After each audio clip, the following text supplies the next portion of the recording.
안녕하세요. 안녕하세요. 안녕하세요. 네, 사이다 방송 오랜만에 다시 찾아뵙습니다. 자, 오늘은 민트병원의 필살기 다학제 진료에 대해서 오늘 말씀을 드리려고 합니다. 여러 과에서 동시에 환자를 보면서 그 환자에게 가장 적합한 치료 방법, 예를 들면 색전술이나 하이프나 복강경 수술이나 로봇 수술 등을 가장 환자한테 도움이 될 만한 치료를 의논을 하는 거죠. 바로 환자 맞춤 치료를 위해서 여러 전문가들이 각각 전문적인 지식과 의학적인 기술을 가지고 제공하는 이제 그런 진료 및 치료 시스템을 말할 수 있겠습니다. 다학제 진료 이런 시스템이 어떻게 보면 가장 선진화된 진료 시스템이라고도 생각을 할 수가 있는데, 저도 기존에 이제 대학에서 근무를 했을 때 저 혼자만의 지식이라든가 기술만 가지고 해결이 안 되는 환자가 있다면은 이제 기존에는 협진의 시스템을 이용해서 교수님들에게 이제 환자를 의뢰를 해가지고 의견을 여쭙게 되는데, 그거보다 한 발 더 나아가서 한 환자를 놓고 여러 선생님들이 모여가지고 이 환자의 어떤 영상의학과적인 관점, 산부인과적인 관점 이런 거에 대해서 이야기를 하다 보면은 좀 더 좋은 치료 방법이 나올 수 있는 것 같습니다. 네, 그게 현실적으로 원장님들이 다 모이는 게 쉽진 않은데 요즘에 IT 시대잖아요. 그래서 환자분 영상을 찍으면은 모든 원장님이 딱 영상을 같이 보고 실시간으로 이제 의견을 나눌 수 있는 이제 그런 시스템이 돼 있기 때문에 좀 더 원활하게 이게 가능해진 것 같습니다. 저희 환자분 중에 나이가 한 40 중반이셨는데 이분은 이제 좀 수술을 받으라고 산병원에서 했는데 본인은 수술 받기 싫다고 해서 오셨었어요. 근데 말씀을 들어보니까 이분의 직업이 뭐냐면 전문 누드 모델. 상처가 하나라도 있으면 안 되니까. 그렇죠. 그러니까 그런 경우에 저희가 이제 색전술을 해서 흉터 없이 잘 치료했던 그런 경험이 있습니다. 니즈가 워낙 다양하고 그걸 다 맞추기 위해서는 다양한 접근 방법이 필요하다. 어느 경우에 수술이 이제 제일 적합할까요?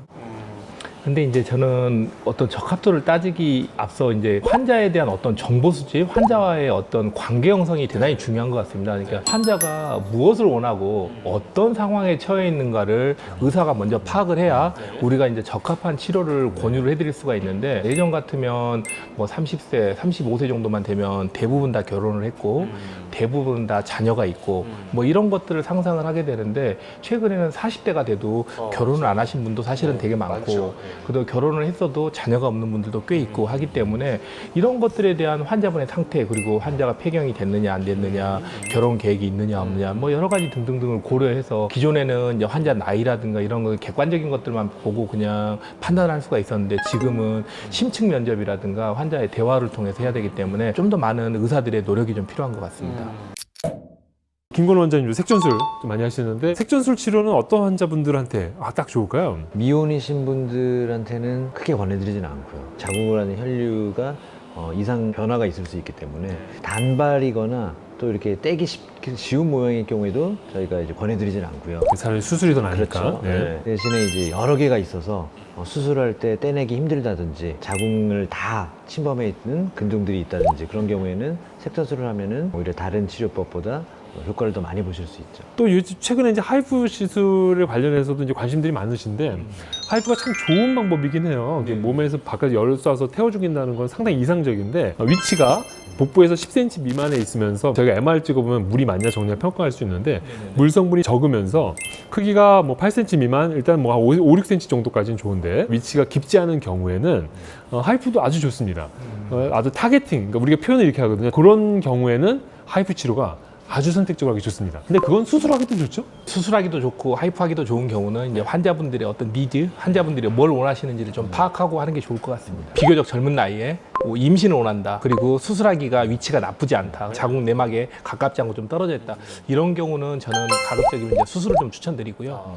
근데 이제 근종의 개수가 많아서 이제 자궁에 상처가 많이 날 것 같은 경우, 이런 경우는 사실은 좀 고민입니다. 근종이 많다면 아까도 말씀하신 것처럼 하이프가 조금 제한이 좀 되지 않습니까? 이런 경우 색전술을 조금 약간 혈관을 좀 덜 막는 이런 방법도 있지 않을까요? 최근에는 이제 혈류를 완전히 꽉 막지 않고 일부 이제 근종으로만 가는 혈류가 더 잘 막히도록 이제 색전 물질을 크기를 조절하든지, 한쪽 혈관에서만 근종이 들어가고 한쪽은 자궁으로 혈류가 있다면은 근종으로 들어가는 혈류만 차단한다든지 해서 자궁을 뭐 최대한 보존하는 방법으로 색전술을 할 수 할 수도 있습니다. 있고 녹는 색전 물질도 나와서 일정 시간 동안에만 딱 맞고 녹아서 다시 혈류를 회복시키는 그래서 색전 물질을 또 다양한 그런 걸 또 이용해서 손상을 좀 덜 줄 수도 있습니다. 그러면 혹시 저희 이제 산부인과 의사들은 혹시라도 이제 이런 색전 물질들이 난소 쪽으로 좀 흘러 들어가서 난소 기능에 조금 떨어지지 않을까 우려하는 그런 선생님들 좀 계시는데 그런 부분은 문제 없나요, 요새는? 난소 동맥과 네.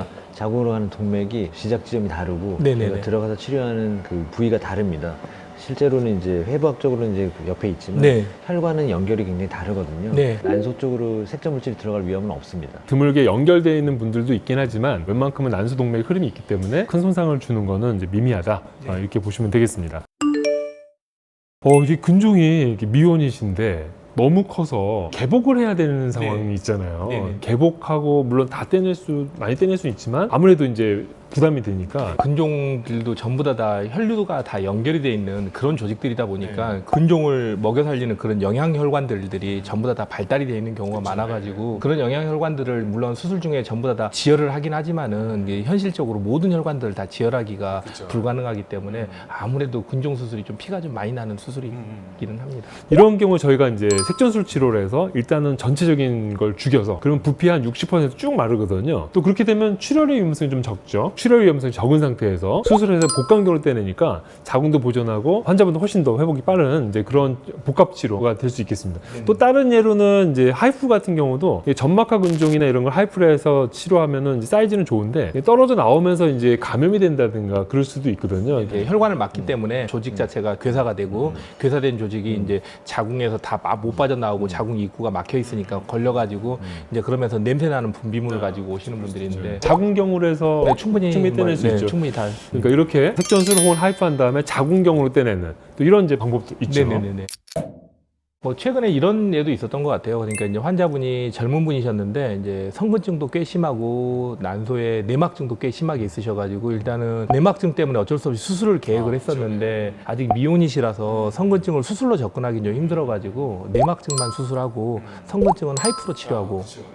이렇게 저희가 활용했던 사례도 있었던 맞습니다. 거예요. 참 성근증하고 내막증이라는 게 이제 병리학적으로는 되게 비슷한 기전에 의해서 생기는데 좀 접근도 다르고 한 번에 치료하기가 쉽지 않은데 이런 경우 복강경을 해서 내막증만 치료하고 성근증은 또 타겟팅해서 하이프로 치료해서 자궁을 건강하게 보존할 수 있는 뭐 이제 그런 아주 좋은 예도 있었죠. 그런 경우에 뭐 동시에 한 번에 치료하셨나요? 아니, 한 번에 치료하기는 비용적으로도 좀 문제가 있고 그래서 일단은 우선적으로 좀 급한 내막증부터 먼저 수술을 하고 그리고 이제 호르몬 치료 병행해서 이제 호르몬 억제 주사를 2번, 3번 정도 맞고 그 다음에 하이프 의뢰를 드렸습니다.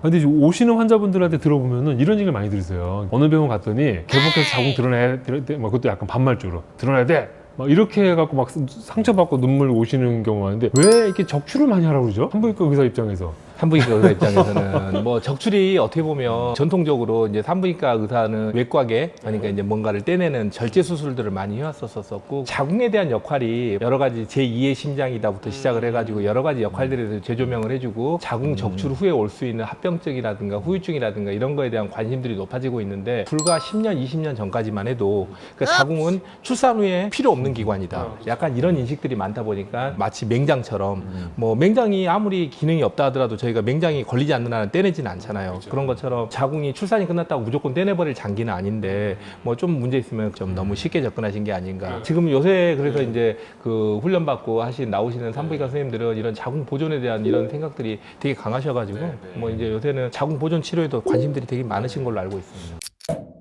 다약제 진료에 대한 얘기를 마치도록 하겠고요. 자, 오늘도 여러분들한테 시원한 사이다 답변 되었으면 좋겠습니다. 다음 주제가 뭐죠? 자궁이 탈출했다? 어디로 탈출했어?